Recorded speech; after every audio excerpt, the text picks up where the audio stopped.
Welcome to my channel सरकारी सोन। तो एक बार फिर से आप सभी का स्वागत है एक ही बहुत ही इन्फॉर्मेटिव वीडियो में।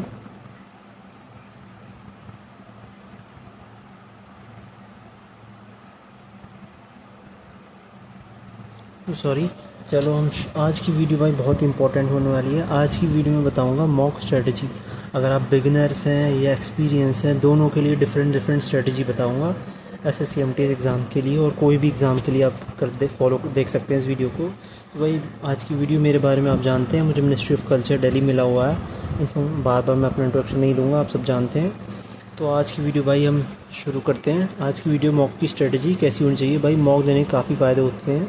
इससे स्पीड इंक्रीज़ होती है, एक्यूरेसी इंक्रीज़ होती है, नर्वसनेस कम होती है, कॉन्फिडेंस इंक्रीज़ होता है। और ये हमें एग्ज़ाम के इन्वायरमेंट में ढालता है। जैसे हम एग्ज़ाम दे रहे होते हैं तो वही प्रेशर हम घर पे फील करते हैं जब हम मॉक दे रहे होते हैं, ऑनलाइन या ऑफलाइन। तो भाई मैंने जो फॉलो किया था मैं वो आपको बताता हूँ। मैंने तो सिंपल मॉक के लिए क्या लिया था भाई, टेक्स्ट बुक सब्सक्रिप्शन लिया था। अगर आप अफोर्ड कर सकते हैं ले सकते हैं, क्योंकि वन स्टॉप सॉल्यूशन। यहाँ पे आपको सेक्शनल मॉक मिल जाते हैं, पीवाईक्यू मिल जाते हैं, और भाई छोटे स्मॉल मॉक मिल जाते हैं। हर सब्जेक्ट के मॉक है और हर एग्ज़ाम के मॉक हैं। तो भाई दो तरीके के होता है मॉक स्ट्रेटजी। एक तो हम जब घर में मॉक देते हैं तो भाई आपको कोई टेंशन नहीं होती, आपको फुल टाइम मिलता है, वो इन्वायरमेंट ही नहीं होता है प्रेशर वाला।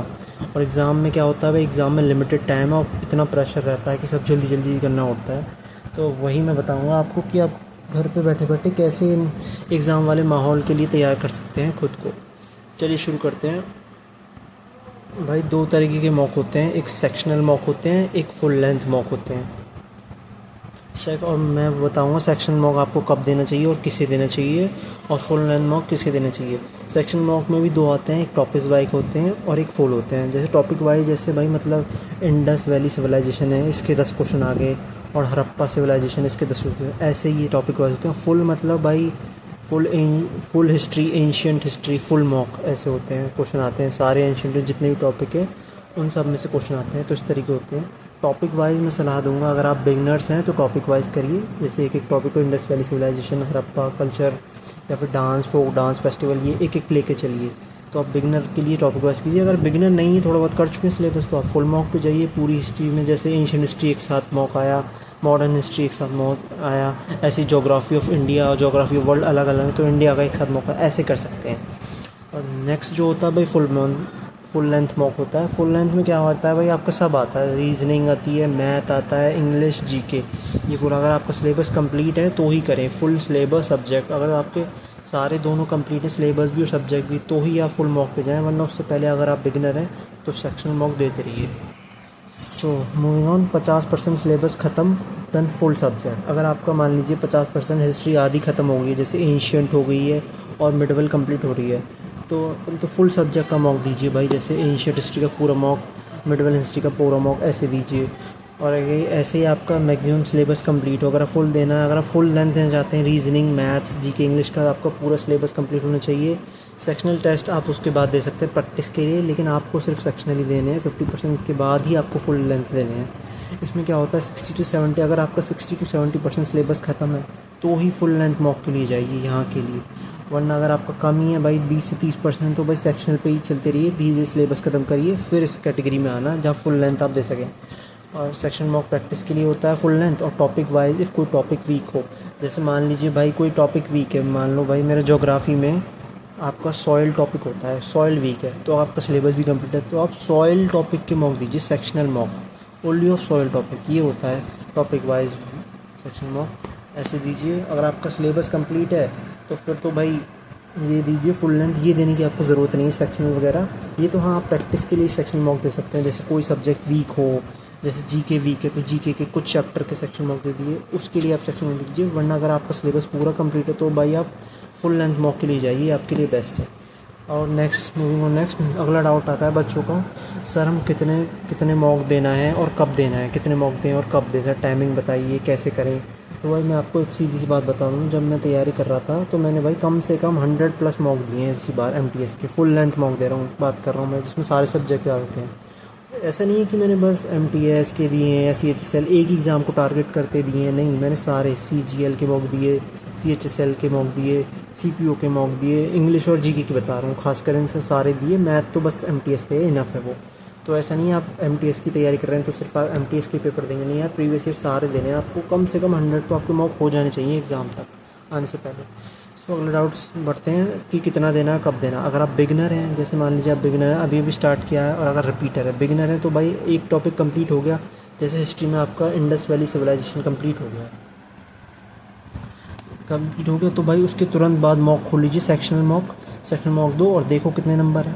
और ऐसे ही दूसरे हाथ पे अगर आप रिपीटर हैं, मैक्सिमम सिलेबस कंप्लीट होता है, तो आपको भाई daily full sectional test and 3 full length mock in a week देने हैं।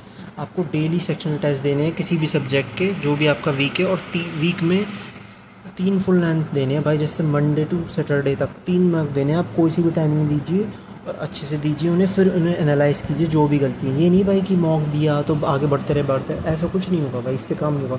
मॉक दिया, उसको आधे घंटे एनालाइज़ कीजिए कि क्या क्या गलती हुआ है, और जो भी इंपॉर्टेंट क्वेश्चन है उन्हें नोट डाउन कर लीजिए अपनी इंपॉर्टेंट नोटबुक में। ये होता है, ऐसे करना है। सो डेट्स, ये थी कब देना है और कितना देना है। और नेक्स्ट डाउट आता है सर कहाँ से देना है। तो भाई कहाँ से देने के लिए तो बहुत सोर्स हैं दुनिया में। अगर आप ऑफ़लाइन देना चाहते हैं, ऑनलाइन देना चाहते हैं, और दोनों ही अलग अलग फ़ायदे हैं। जो लोग अफोर्ड नहीं कर सकते ऑनलाइन, वो ऑफ़लाइन देते हैं, जो अफोर्ड कर लेते हैं वो ऑनलाइन मॉक देते हैं। अगर आप अफोर्ड नहीं दे सकते तो ऑफ़लाइन मॉक देने के भी काफ़ी तरीके हैं। जैसे पहला तरीका भाई, आप किरण की PYQ बुक ले आइए जीके की, वहाँ पे सब्जेक्ट वाइज हैं, मॉक दीजिए। या जीके किरण की नहीं लानी है तो भाई पिनेकल ले आओ, ये भी ठीक है। इंग्लिश के लिए आप किरण की बुक ले आओ जीके की, ये भाई किरण बेस्ट बुक है प्रीवियस ईयर के लिए, आप अफोर्ड कर सकते ले लो। वरना अगर नहीं अफोर्ड कर सकते, मेरे टेलीग्राम चैनल में जुड़ जाओ, वहाँ पे मैंने बुक डाल रखी है फ्री PDF, मैं पिन कर दूँगा टेलीग्राम चैनल का लिंक। तो ये था भाई, जो ऑफ़लाइन देना चाहते हैं वो ऑफ़लाइन दे सकते हैं। लेकिन मैं तो कहूँ भाई, अगर आप ऑफ़लाइन अफोर्ड कर सकते हैं, ऑफ़लाइन मत दो यार, सीधे ऑनलाइन दो, क्योंकि ऑनलाइन बेस्ट है। क्योंकि आपका एग्ज़ाम भी अब ऑफ़लाइन में नहीं होता, ऑनलाइन होता है, इसलिए ऑफ़लाइन बेस्ट है। लिमिटेड टाइम में सॉल्व करना है, इससे आपको आदत हो जाएगी भाई, टाइम भाग रहा है, जल्दी जल्दी करना है, इसलिए ऑफ़लाइन बेस्ट है। कुछ लोग करते हैं ऑफ़लाइन, पहले मैं भी ऑफ़लाइन देता था यार। ऑफ़लाइन में क्या होता है, बुक में यार पीछे चुपके से आंसर देख लो, मन करता है अरे नहीं यार ज़्यादा स्कोर आएगा, अच्छा लगेगा खुद को, ऐसे होता है और टाइम वेस्ट होता है। तो भाई मैंने तो ऑनलाइन ले लिया था तुरंत टेक्स्ट बुक का सब्सक्रिप्शन। तो भाई इसमें आप आंसर देख ही नहीं सकते हैं जब तक आपका टेस्ट पेपर पूरा ख़त्म नहीं हो जाता। इसका ये है, टाइम मिलता है और एग्ज़ाम का माहौल मिलता है, बिल्कुल प्रेशर फील होता है यार कि यार टाइम भाग रहा है, हमें करना है जल्दी जल्दी। बेस्ट ऑनलाइन ही है मेरे हिसाब से, अगर अफोर्ड कर सकते ले लीजिए, वरना आप फ्री करने चाहोगे तो भाई फ्री से भी कर सकते हो ऑफ़लाइन, ये भी कोई दिक्कत नहीं है। चलो आगे बढ़ते हैं। अगला डाउट होता है ऑनलाइन अगर सर हम ऑनलाइन मॉक दे रहे हैं तो कैसे दें। भाई ऑनलाइन में भी 2 कैटेगरी में मैंने बांट दिया है। अगर आप पेड अफोर्ड कर सकते हैं, टेक्स्ट बुक ले लीजिए, फिर तो कोई नो बुक और प्रैक्टिस की भी ज़रूरत नहीं है। अगर आपका सिलेबस कंप्लीट होगा तो ही मॉक पे जाना है ऑनलाइन वाले पे। ये नहीं कि 10% 20% सिलेबस कंप्लीट है ऑनलाइन मॉक पे भाग गए, नहीं यार। अगर आपका 70 to 80% सिलेबस कंप्लीट है तो ही ऑनलाइन मॉक में जाइए। उसमें भी आप टेक्स्ट बुक का ले सकते हैं, ओलिव बोर्ड का ले सकते हैं, बहुत सारे हैं। इससे क्या है, आपको ऑनलाइन में बुक की ज़रूरत नहीं है, आप यहाँ से ही प्रैक्टिस हो जाएगी आपकी, एनालाइज भी कर सकते हैं। और ऑनलाइन जो अफोर्ड नहीं कर सकते उनके लिए बेस्ट ऑप्शन मैं बता रहा हूँ, फ्री में RB एप्लीकेशन पे फ्री टेस्ट मिलते हैं भाई, ये डाउनलोड कर लीजिए। ना सब्सक्रिप्शन लेने की ज़रूरत है, ना एक पैसा देने की ज़रूरत है। आप ये ऐप डाउनलोड कर लीजिए, RB शुभम जैन सर का। दूसरा ऐप है भाई गगन प्रताप सर का टेस्ट रैंकिंग ऐप, ये भी काफ़ी ठीक ठाक ऐप है, मैंने यूज़ किया है। हर एक सब्जेक्ट के और हर एग्ज़ाम के मॉक सर ने डाले हुए हैं, रेलवे से रिलेटेड, बैंकिंग के छोड़ के शायद, लगभग चेक कर लेना एक बार। फिर भी ये सिर्फ उन लोगों के लिए ध्यान रखना भाई, फ्री जो अफोर्ड नहीं कर सकते। जो लोग अफोर्ड कर सकते हैं तो भाई आप लोग तो paid he low, text book is best. लेकिन ये तो सेकंड ऑप्शन है, ये भी अच्छा ऑप्शन है, फ्री में आप यहाँ से दीजिए, काफ़ी मॉक मिल जाएंगे आपको।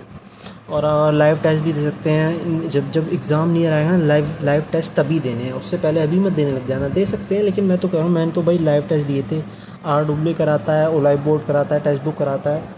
MTS के एग्ज़ाम से पहले आप लाइव टेस्ट दे सकते हैं, अपनी प्रिपरेशन को देख सकते हैं कि कैसा चल रहा है सब कुछ, आपने कैसे तैयारी की। तो जैसे ये थी स्ट्रेटजी, एक बार मैं समराइज़ कर देता हूँ। इम्पॉर्टेंट किस लिए होता है भाई, मॉक का मेन पर्पस क्या होता है, इम्प्रूवमेंट। अगर आपने सारा सिलेबस कर लिया है, फिर भी बच्चे बोलते हैं मुझसे कमेंट में, सर मैंने सब कुछ कर लिया जी, क्यों फिर भी मार्क्स नहीं बढ़ रहे यार, कि मेरे क्वेश्चन काफ़ी गलत हो रहे हैं। क्योंकि भाई आपकी प्रैक्टिस नहीं है, आपने मॉक नहीं दिए, इस वजह से आपके मार्क्स नहीं बढ़ रहे। तो मॉक टेस्ट का मेन पर्पस यही होता है कि आपको इम्प्रूवमेंट ला के देता है, वो नए नए क्वेश्चन मिलते हैं। मॉक टेस्ट के बाद आपको एनालाइज़ करना बहुत ज़रूरी है, सो डैट वो गलत गलती जो दोबारा रिपीट ना हो, जो आपने गलत कर दिया है आगे से वो क्वेश्चन दोबारा रिपीट ना हो, इस वजह से उसे एनालाइज़ करना बहुत ज़रूरी है। अगर आप एनालाइज़ नहीं करेंगे ना तो भाई कोई फ़ायदा नहीं है मॉक का। मॉक देने से ज़्यादा ज़रूरी है याद रखना एनालाइज़ करना, और एनालाइज़ करने से ही वो क्वेश्चन मिलते हैं जो हमने कभी पढ़े नहीं हैं और हमारे हमेशा गलत हो सकते हैं।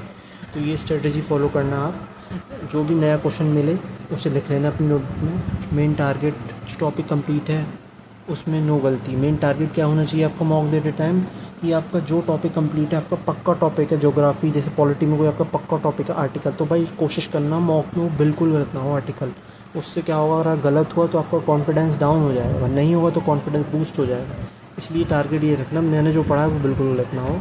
नेक्स्ट पॉइंट, जो टॉपिक के क्वेश्चन बार बार गलत हो रहे हैं डू अगेन।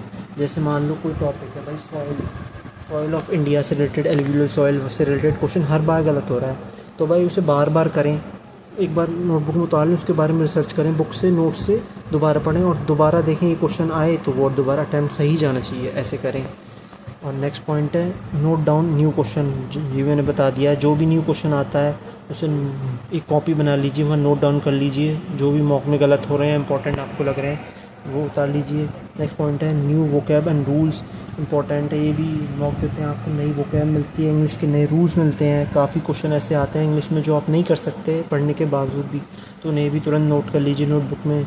नेक्स्ट फ़ायदा क्या होता है, स्टैटिक जी के न्यू क्वेश्चन। स्टैटिक जी की भाई बहुत वास्ट है, कितना भी कर लो कुछ ना कुछ गलत होता है। एक मॉक देने से इसका ये फ़ायदा होता है, नए स्ट्रैटेजी के क्वेश्चन आते हैं, जैसे ही आपको नया मिले कि यार ये तो मैंने पढ़ा नहीं है, उसे भी तुरंत नोट डाउन कर लो। तो इसे मॉक देने के भाई काफ़ी फ़ायदे हैं। तो मैं एक समराइज़ कर देता हूँ भाई, मॉक बहुत ज़रूरी है और मॉक आप अभी से देना शुरू कर दीजिए मेरी माने तो। जल्दी से सिलेबस कंप्लीट कर लो भाई, 40 से 50% सिलेबस हो जाए ना तुरंत मॉक शुरू कर दो, क्योंकि मॉक बहुत ज़रूरी है। और मॉक के बिना आपकी तैयारी अधूरी है। अगर आपको लगेगा कि मेरी तो काफ़ी तैयारी हो गई यार, लेकिन जब तक आप मॉक नहीं देंगे ना तो आपको पता नहीं चलेगा आप कहाँ स्टैंड कर रहे हैं। So that's all for today. I hope मैं आपको समझा पाया हूँ। ऐसी ही कोई इन्फॉर्मेटिव वीडियो देखने के लिए चैनल को मेरे सब्सक्राइब कर लें। और आपको कोई भी डाउट हो ना इस वीडियो से रिलेटेड, मेरा टेलीग्राम चैनल है सरकारी सून के नाम से, सरकारी सून, उससे ज़रूर ज्वाइन कर लें। आपका 100+ मेंबर होने वाले हैं। मैं लिंक पिन कर दूँगा, यहाँ पे अपनी क्वेरी डिस्कशन ग्रुप है, डाल सकते हैं, लिख सकते हैं और मुझे फीडबैक भी दे सकते हैं मेरी वीडियो से रिलेटेड कि सर आपको क्या इम्प्रूव करना चाहिए। मैं भी जानना चाहता हूँ यार मैं कहाँ गलती कर रहा हूँ और मैं आपके काम भी आ रहा हूँ या नहीं। प्लीज़ रिस्पॉन्स कीजिए कमेंट बॉक्स में, ताकि मुझे पता चले यार किस टॉपिक पे वीडियो बनाऊँ, सही बना रहा हूँ गलत बनाता हूँ। So that's all for today. ये थी मॉक की स्ट्रेटजी, इसे ज़रूर फॉलो करना प्लीज़। मैंने भी यही फॉलो की थी, आपको ज़रूर रिजल्ट मिलेगा। और आप मुझे बताइए अगर आपको कोई भी दिक्कत हो, क्वेरी कमेंट बॉक्स खुला है। So this all for today, thank you for watching my video, subscribe my channel, bye.